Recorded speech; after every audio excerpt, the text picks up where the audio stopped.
창조절 제2주 교회력에 따른 성서일과 예레미야 17장, 시편 22편, 에베소서 6장, 마태복음 6장의 본문 가운데 우리 예레미야 본문을 제가 한 절 여러분 한 절 번갈아 가면서 읽는 것으로 성경 봉독하도록 하겠습니다. 나 주가 말한다. 나 주에게서 마음을 멀리하고 오히려 사람을 의지하며 사람이 힘이 되어 주려니 하고 믿는 자는 저주를 받을 것이다. 그는 황야에서 자라는 가시덤불 같아서 좋은 일이 오는 것을 볼 수 없을 것이다. 그는 소금기가 많아서 사람이 살 수도 없는 땅, 메마른 사막에서 살게 될 것이다. 그러나 주님을 믿고 의지하는 사람은 복을 받을 것이다. 그는 물가에 심은 나무와 같아서 뿌리를 개울가로 뻗으니 잎이 언제나 푸르므로 무더위가 닥쳐와도 걱정이 없고 가뭄이 심해도 걱정이 없다. 그 나무는 언제나 열매를 맺는다. 아멘. 네, 오늘 최승원 목사님께서 오늘 주님과 함께라는 제목으로 말씀 전해 주실 텐데요. 목사님 설교를 통해 주시는 주님의 은총 다 받으시고 또 그 은총과 함께 살아가시는 복된 삶 되시기를 바랍니다. 우리 잠시 기도하시고 말씀 나누시겠습니다. 좋으신 하나님 감사합니다. 오늘도 우리에게 복된 주일을 허락하셔서 하나님께 예배 드릴 수 있게 하시니 감사합니다. 이것이 우리에게 얼마나 큰 기쁨인지 날마다 깨닫는 우리들 되게 하여 주옵소서. 힘들고 어려운 시간들을 지나고 있습니다. 서로의 존재가 더욱더 소중하게 여겨지는 시기입니다. 서로를 위하여 기도하는 우리 공동체 식구들 되게 하여 주옵시고 서로를 생각할 때마다 더욱더 간절히 주님을 찾는 우리 모두가 되게 하여 주옵소서. 말씀을 나눕니다. 전하는 자나 듣는 자나 동일한 은혜 가운데 있는 시간 되게 하여 주옵시고 듣고 깨달아 삶으로 살아내는 믿음의 공동체 되게 하여 주옵소서. 감사드리며 모든 말씀 우리 주 예수 그리스도의 이름으로 기도하옵나이다. 아멘. 안녕하십니까? 코로나19로 인해 많은 분들이 어려움을 겪고 있습니다. 모두가 힘든 시간을 그야말로 버텨내고 있는 것 같습니다. 그래서 안녕하십니까? 라는 이 인사가 새삼스럽게 다르게 들리는 것 같기도 합니다. 정말이지 오늘 우리에게 주어진 삶을 살아내고 있는 것 같습니다. 설교를 시작하면서 저는 이렇게 다시 안부 인사를 드리고 싶습니다. 사랑하는 정암 가족 여러분, 주님과 함께하는 오늘 여러분 안녕하십니까? 설교를 준비하면서 문득 그런 생각이 들었습니다. 코로나19가 계속되고 있는 이 엄혹한 시기에 나는 정말 무엇을 믿고 무엇을 의지하며 살고 있는 것일까? 입술로는 주님을 바라보고 주님을 의지한다고 말하면서도 혹시 난세에 영웅이 난다고 이 어려움을 기가 막히게 해결할 사람이나 또 기가 막힌 방법을 기다리고 기대하고 있는 것은 아니었을까 하는 생각 말입니다. 아마도 어떻게든 그저 이 코로나가 빨리 끝나기를 바라는 마음이 저에게 있었던 것 같습니다. 그래서 위드 코로나로 패러다임이 바뀌어야 된다라는 말에 이성적으로는 머리로는 동의가 되면서도 심정적으로 쉽게 받아들이기가 어려웠던 것 같습니다. 연일 방역 대책을 비롯한 포스트 코로나, 위드 코로나 처음 들어보는 이야기들 막 쏟아지고 전문가의 의견들이 막 각기 다르게 부딪히기도 하고 이에 따른 사회, 경제, 문화에 대한 미래를 예측하며 때로는 그 의견들이 막 상충되고 갈등을 빚는 경우들도 보게 됩니다. 혼란스럽죠. 그래서 뭘 해야 된다는 건지 안 해야 된다는 건지, 그래서 뭐가 맞다는 건지, 이게 맞다는 건지 저게 맞다는 건지, 그래서 어떻게 된다는 건지 혼란스러운 시기들을 지나고 있습니다. 게다가 요즘 언론에는 여야 할 것 없이 자신이 대통령이 되면 이 난세에 좀 더 나은 세상을 자기가 만들 수 있을 것처럼 자기가 영웅이 될 수 있다고 믿고 믿어달라고 찍어달라고 이야기하는 그 핑크빛 유세가 난무하고 있습니다. 그러나 우리 알고 있죠. 언젠가부터 우리는 기대감을 가지고 투표하기보다는 여야 할 것 없이 너나 할 것 없이 다 별로지만 그나마 덜 나쁠 거라고 예상되는 이에게 투표하고 있잖아요. 그렇게 생각하면 우리나라 정치에도 그다지 미래가 없는 것 같아 보입니다. 이런 암울한 시대를 살아가는 우리는 무엇을 기대하며 무엇을 바라보며 어떤 소망을 가지고 살아야 하는 것일까요? 오늘 예레미야 선지자는 우리에게 주님의 말씀을 전합니다. 나 주가 말한다. 나 주에게서 마음을 멀리하고 오히려 사람을 의지하며 사람이 힘이 되어 주려니 하고 믿는 자는 저주를 받을 것이다. 우리는 무엇을 의지하고 살고 있습니까? 하나님입니까? 사람입니까? 예수님께서는 우리에게 분명하게 말씀하십니다. 마태복음 6장 24절입니다. 아무도 두 주인을 섬기지 못한다.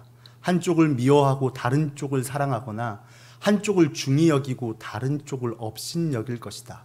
너희는 하나님과 재물을 아울러 섬길 수 없다. 여러분 모두 잘 알고 계시는 이 성경 구절에서 재물은 만몬을 의미하죠. 돈의 신 만몬은 늘 우리를 자극합니다. 하나님 말고 만몬을 섬기면 더 행복해질 수 있다고 우리를 유혹합니다. 마치 에덴 동산에서 그 선악과를 따먹으면 하나님처럼 될 수 있다고 유혹했던 뱀처럼 돈만 가지면, 힘만 가지면, 지식만 가지면, 그 스펙만 쌓으면 너도 네 마음대로 인생을 살 수 있다고 우리를 유혹하죠. 그러니 다른 사람 가지고 있는 그것을 빼앗아서라도 네 행복을 찾아라. 물질을 가져야 된다. 잘 살고 싶으면, 행복하고 싶으면 의심하지 말고 만몬, 즉 돈을, 물질을, 힘을, 네게 그것을 줄 수 있는 그 힘 있는 사람을 의지하고 섬기라고 우리의 마음을 흔듭니다. 근데 여러분 곰곰이 생각해 보시면 좋겠습니다. 오늘 우리의 삶을 가장 힘들게 하는 것들이 무엇입니까? 우리가 그것만 가지면 잘 살 수 있을 거라고 믿고 신뢰하여 그것이 내게 힘이 되어주려니 하고 믿고 욕심낸 것들 아닙니까?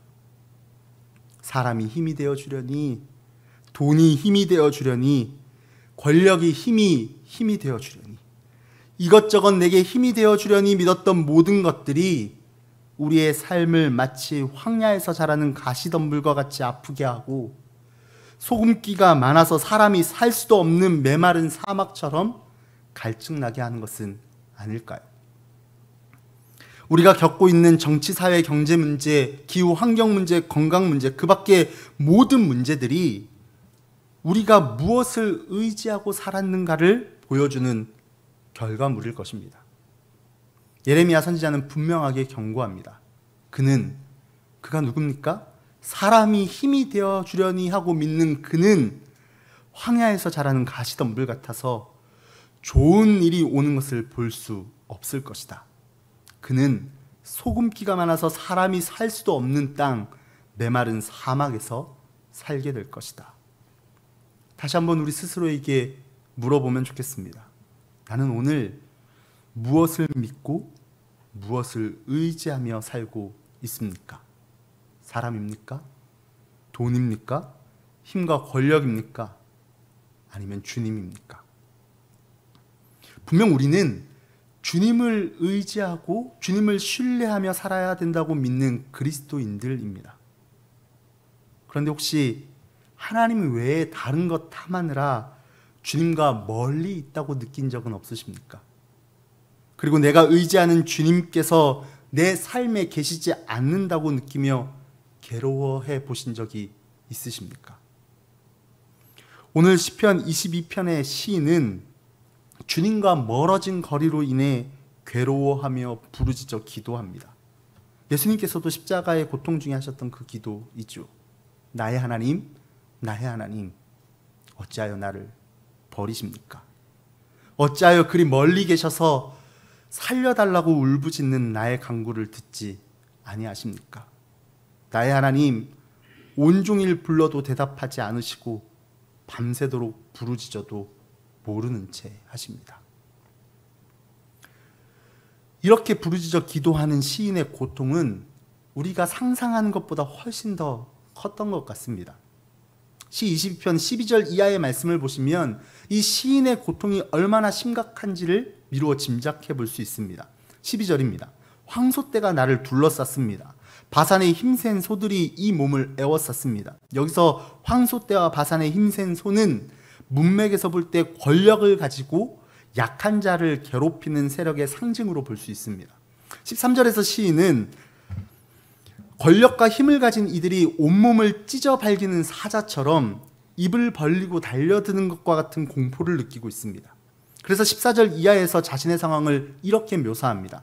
나는 쏟아진 물처럼 기운이 빠져버렸고 뼈마디가 모두 어그러졌습니다. 나의 마음이 촛물처럼 녹아내려 절망에 빠졌습니다. 나의 입은 옹기처럼 말라버렸고 나의 혀는 입천장에 붙어 있으니 주님께서 나를 완전히 매장되도록 내버려 두셨기 때문입니다. 주님께서도 자신을 버리신 것만 같은 외로움과 공포, 그리고 절망감에 휩싸여 옹기처럼 말라버린 입을 벌려 입천장에 붙어버린 굳은 혀를 움직여 시편 기자는 간절히 주님을 찾고 있는 거예요. 11절입니다. 나를 멀리하지 말아 주십시오. 재난이 가까이 닥쳐왔으나 나를 도와줄 사람이 없습니다. 재난을 만난 시인은 자신을 도와줄 사람이 아무도 없다고 말합니다. 오직 주님만이 시인을 구원하실 수 있음을 믿으며 더욱 간절히 주님을 부르고 있는 것이죠. 왜냐하면 시인은 자신이 겪고 있는 이 고통의 근본 문제가 사람의 도움을 받아서 해결될 수 있는 문제가 아님을 알고 있기 때문입니다. 6절의 말씀처럼 시인의 삶은 사람도 아닌 벌레요, 사람들의 비방거리, 백성의 모욕거리에 불과할지라도 3, 4, 5절의 말씀처럼 우리의 조상들을 구원하신 하나님, 그분을 믿고 부르짖는 백성을 그 수치로부터 구원하신 하나님께서 나의 하나님이심을 믿는 믿음이 있기에 더 간절히 주님을 찾고 또 찾고 있는 것입니다. 사랑하는 여러분, 고통 가운데 우리가 해야 할 기도는 단순히 그 고통을 끝내주십시오, 그 고통이 종식되기를 바랍니다 하는 기도에 머물러서는 안 됩니다. 그 무시무시한 고통 가운데에서도 나와 함께 하시는 주님을 기억하고 그분을 발견하기를 원하는 기도, 그 기도를 통해 우리는 고통 중에도 우리와 함께 하시는 주님을 만나게 될 줄로 믿습니다. 고통 중에 함께 하시는 하나님을 바라보시기 바랍니다. 주님을 찾으시기 바랍니다. 함께 하시는 주님을 신뢰하시기 바랍니다. 우리 그런 마음 들 때 있잖아요. 이 힘든 시간이, 이 고통의 시간이 끝나면 제가 더 주님을 찾겠습니다. 제가 신앙생활 더 열심히 하겠습니다. 여러분, 이렇게 기도할 것이 아니라 힘들거나 기쁘거나 슬프거나 즐겁거나 할 것 없이 우리는 오늘 주님을 찾고 오늘 주님을 믿고 신뢰하며 오늘 주님과 함께하는 삶을 살아야 할 줄로 믿습니다. 왜냐하면 오늘 우리와 함께 하시는 주님께서 날마다 우리를 구원하시기 때문입니다. 그런데 문제는 우리가 주님보다 다른 것에 훨씬 더 관심이 많다는 데에 있습니다. 주님이 없는 오늘은 살 수 있는데 돈 없는 오늘은 너무 끔찍합니다. 주님이 없는 오늘은 괜찮은데 내 마음대로 살 수 없는 오늘은 너무 참기 힘든 것이 우리의 인생 아닙니까? 우리의 힘듦이, 우리의 걱정과 염려가 주님과 멀어진 거리 때문이 아니라 내가 바라고 소망하는 성공과 멀어지기에 힘든 것 아닙니까? 여러분, 우리에게 이 시인의 절규와 부르짖음이 있습니까? 나의 하나님, 나의 하나님, 주님 없이는 살 수 없습니다. 오늘 마태복음 본문 25절에서 예수님께서 이렇게 말씀하십니다. 그러므로 내가 너희에게 말한다. 목숨을 부지하려고 무엇을 먹을까 또는 무엇을 마실까 걱정하지 말고 몸을 감싸려고 무엇을 입을까 걱정하지 말아라. 목숨이 음식보다 소중하지 아니하냐? 몸이 옷보다 소중하지 아니하냐? 우리는 우리에게 무엇이 가장 소중한지, 우리에게 무엇이 가장 필요한지 잘 모른 채로 삶을 살아갑니다. 정말 중요한 것이 모르는 삶에는 이렇듯 늘 염려와 걱정이 뒤따릅니다. 먹고 사는 문제를 염려하다가 도리어 건강을 해치고, 사람들에게 예쁘고 멋있게 보이기 위해 비싸고 좋은 옷을 입으려고 노력하다가 자기 몸 망가지는 삶을 사는 사람들이 너무나도 많죠. 저와 여러분도 예외는 아닐 겁니다. 성경은 분명하게 우리에게 말씀합니다. 그런 것 걱정하고 염려하지 말라고 말이죠. 아무리 많은 것 가지고 누려도 염려와 걱정은 가시덤불과 같이 얽히고 설켜서 우리를 괴롭히고, 이것만 가지면 행복할 줄 알고 아등바등 애쓰며 살았던 삶에 더욱더 극심한 갈증만이 남는 경험은 우리 누구나 하는 경험들입니다. 정작 우리는 우리가 필요한 게 뭔지 잘 모릅니다. 우리에게 진짜 필요한 것이 무엇인지. 그래서 우리는 늘 걱정하고 염려하고 살아갑니다. 이렇게 걱정과 염려로 살아가는 우리에게 주님은 이렇게 말씀합니다. 마태복음 6장 26절 말씀 우리 함께 읽습니다. 시작. 공중의 새를 보아라. 씨를 뿌리지도 않고 거두지도 않고 곡간에 모아들이지도 않나. 너희의 하늘 아버지께서 그것들을 먹이신다. 너희는 새보다 귀하지 아니하냐. 28절도 함께 읽겠습니다. 어찌하여 너희는 옷 걱정을 하느냐. 들의 백합화가 어떻게 자라는가 살펴보아라. 수고도 하지 않고 길쌈도 하지 않는다. 마지막으로 30절도 함께 읽겠습니다. 오늘 읽다가 내일 아궁이에 들어갈 들풀도 하나님께서 이와 같이 입히시거든 하물며 너희들을 입히시지 않겠느냐. 믿음이 적은 사람들아. 아멘. 이 30절 하반절의 말씀은 개역 개정성경으로 읽으면 더욱 마음에 와 닿습니다. 하물며 너희일까 보냐. 믿음이 작은 자들아. 믿음이 작은 우리는 주님을 신뢰하며 의지하지 못하고 눈앞에 보이는 상황에 여전히 염려하고 여전히 걱정합니다. 그 염려와 걱정을 줄여보겠다며 하나님의 숨결이 담긴 생태계를 파괴하여 착취하기도 합니다. 그러나 내 것 더 많이 쌓는다고 해서 내 안의 걱정과 염려는 조금도 줄어들지 않는다는 것을 우리는 잘 알고 있습니다. 염려와 걱정으로 가득한 우리에게 말씀하시는 그 주님의 말씀에 귀를 기울여야 합니다. 하물며 너희일까 보냐. 믿음이 작은 자들아. 예수님의 이 말씀이 우리 안에 가득한 걱정과 두려움과 염려를 깨뜨립니다. 그리고 고개를 들어 주님을 바라보며 신뢰하는 이에게 주님께서는 이렇게 말씀합니다. 그러므로 무엇을 먹을까? 무엇을 마실까? 무엇을 입을까 하고 걱정하지 말아라. 코로나로 인하여 힘든 시기에 주시는 주님의 이 말씀은 우리의 마음을 더 힘들게 합니다. 왜냐하면 우리의 걱정이, 우리의 염려가 늘 여기에 머물러 있는 것 같기 때문이죠. 게다가 주님은 먹고 마시고 입는 문제는 하나님을 모르는 이방 사람들이나 구하는 것이라고 말씀합니다. 왜냐하면 하나님께서 이 모든 것이 우리에게 필요하다는 것을 이미 아시고 채우시기 때문입니다. 그런데 납득하기가 좀 어렵죠. 채우신다더니 늘 부족한데요. 주님은 우리의 욕심, 욕망이 아닌 우리의 필요를 채우십니다. 아닌데요?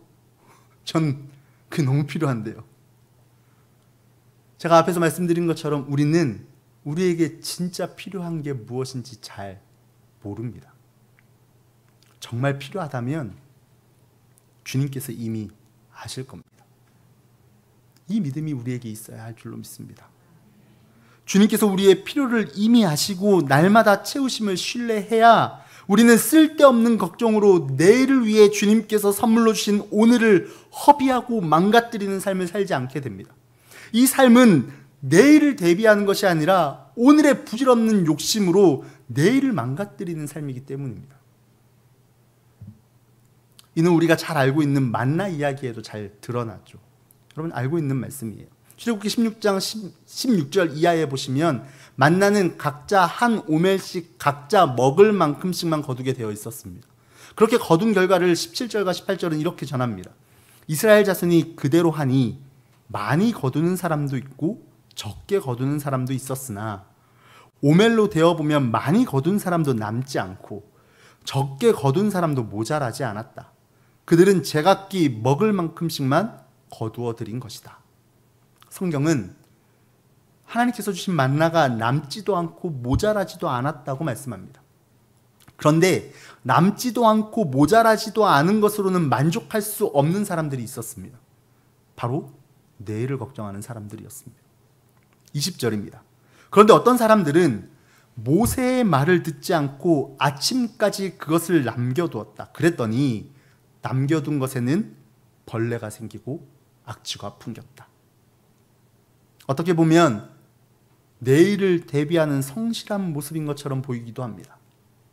그러나 모세의 말을 듣지 않고 자기들이 필요한 것보다 많이 가져다가 다음 날까지 남겨두거나 오늘 덜 먹고 아껴서 내일 먹으려고 남겨둔 이들은 분명 오늘 그들의 필요를 채우시는 주님을 신뢰하지 못한 사람들이었습니다. 그들의 욕심으로 남긴 만나에는 벌레가 생겼고 악취가 풍겼습니다. 이는 오늘을 살아가는 우리에게도 마찬가지 아닐까요? 우리의 필요를 채우시는 주님의 일하심을 신뢰하지 못한 채 필요 이상의 욕심을 부린 결과들에는 이와 같이 벌레가 생기고 악취가 풍깁니다. 우리의 삶에 문제가 생기고 악취가 나는 모든 것은 우리의 욕심의 그 뿌리를 두고 있는 것들 아닙니까? 하나님을 모르는 이방 사람들과 같이 나의 삶의 가장 중요한 가치를 깨닫지 못한 채 사람과 만몬을 섬기며 꾸역꾸역 채워나간 우리의 걱정거리와 염려거리들이 모여서 악취를 풍기고 자연 환경을 오염시키고 사람과의 관계를 깨뜨립니다. 더 나아가 멀어진 주님과의 거리를 느끼지도 못한 채 딱딱하게 굳어진 마음을 움켜쥐고 주님께서 선물로 주신 오늘을 더 큰 걱정과 염려로 살아가고 있는지도 모르겠습니다. 사랑하는 성도 여러분, 오늘 우리는 무엇을 믿고 살아야 하는 것일까요? 저는 요즘 교회 마당과 하단에 평소보다 더 자주 나가는 편입니다. 공동체 텃밭 일구어 놓은 곳도 있고 마당에 꽃들도 있고 그래서 그걸 돌보기 위해서 나가는 건데 전에도 말씀드렸던 것처럼 제가 굉장히 싫어하는 일이었습니다. 나 물 마시기도 힘든데 꽃에 물 주고. 근데 요즘은 제가 굉장히 좋아하는 일과 중에 하나가 되었습니다. 때마다 꽃이 피고 지는 것이 너무나도 신기하고 뭐 이렇게 얘기하니까 나이 들어서 그런 거라고 막 얘기하시는 분들도 있던데 씨가 싹이 떼고 자라서 열매 맺는 것을 보는 것도 새삼 너무 경이롭습니다. 주님께서 자연을 통해 부족한 저에게 전에는 보지 못하고 깨닫지 못했던 것들을 보게 하시고 깨닫게 하시는 것 같습니다. 하늘을 자유롭게 날아다니는 새를 바라보며 들의 핀 꽃과 해마다 어떻게 저렇게 다시 자랄 수 있지 싶은 그 들풀들을 바라보면서 하나님의 신실하심과 하나님의 무한하심을 조금이나마 느낍니다. 그리고 주님께서 다스리시고 돌보시는 자연을 바라보면서 오늘 복음서를 통해 주시는 주님의 말씀이 마음에 와 부딪히곤 합니다. 하물며 채승원 너일까 보냐. 그리고 이어지는 주님의 말씀은 걱정과 염려로 점철된 우리의 일상에 전해지는 주님의 부르심입니다. 너희는 먼저 하나님의 나라와 하나님의 의를 구하여라. 그리하면 이 모든 것을 너희에게 더하여 주실 것이다. 그러므로 내일 일을 걱정하지 말아라. 내일 걱정은 내일이 맡아서 할 것이다. 한날의 괴로움은 그날에 겪는 것으로 족하다. 오늘 하나님 나라와 의를 구하는 삶으로 우리를 부르시는 주님의 음성이 들리십니까? 여전히 우리의 오늘은 괴롭고 고단하지만 이 모든 것을 우리에게 더하여 주실 주님을 신뢰하며 오늘 주님과 함께 동행하는 저와 여러분이 되어야 할 줄로 믿습니다. 그런데 솔직히 두렵습니다. 그렇게 살아도 괜찮은 걸까 하는 생각이 듭니다. 그리고 이 두려움이라는 틈을 마귀는 용케도 파고듭니다. 그리고 우리의 마음에 속삭이며 우리의 마음을 흔듭니다. 배부른 소리 하고 있네. 하나님 나라도 먹고 살만한 사람들이나 하는 소리지. 너 그렇게 살다가 내일은 어떻게 할래? 자식들 걱정은 안 해? 우리 안에 스멀스멀 올라오는 이 두려움은 하늘 가는 길을 가는 우리의 발걸음을 무겁게 만듭니다. 그리고 우리 마음속에서 이런 마음이 겸손의 가면을 쓰고 이렇게 떠오르죠. 오늘은 내 신앙이, 내 믿음이 부족해서 할 수 없고, 내일, 아니 나중에 내 신앙이 좀 더 성숙해지면 그때 하자. 난 지금은 부족해서 잘 못해. 그렇게 포기하기 전에 바울이 에베소 공동체에게 전하는 이 권면을 들으시기 바랍니다. 에베소 6장 10절입니다. 끝으로 말합니다. 여러분은 주님 안에서 그분의 힘찬 능력으로 굳세게 되십시오. 그리고 이어지는 말씀이 우리가 잘 아는 하나님의 전신갑주를 입으라는 말씀입니다.